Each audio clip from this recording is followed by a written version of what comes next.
Мен өзім атым Кушубаков Талайбек Токоевич. Ошол Аксакалдын түштөрүнүн өкүлү болом. Бизде азыр Куршапта, именно Куршапта азыр бүткөн суу бүттү, суунун ачышы болуп атат азыр. Андан кийин экинчиси Соскардок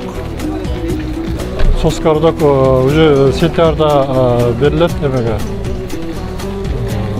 100 семьяга. Соскардок социальный объект. Жетим жесирлерге салынган. Куда калса сентябрда бүтүп берилет. Андан кийинкиси азыр бүгүн капсула салынат мектепке. Соскардоктун жанында мектеп болот, ошого капсула салынат, андан кийин больницага капсула салынат, анан чоң мечиттин ачышы болот.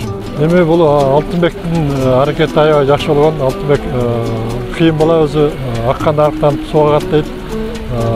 Мындай чоң атасы şu taşıyıp Кулназардын небереси болгондон мындай уюштуу иштерди жакшы билет да, аябай. Биз менен да катташканда жакшы, тыгыз катташып, жакшы иштешкен. Эми жал азыркыда өтпөй калыптыр.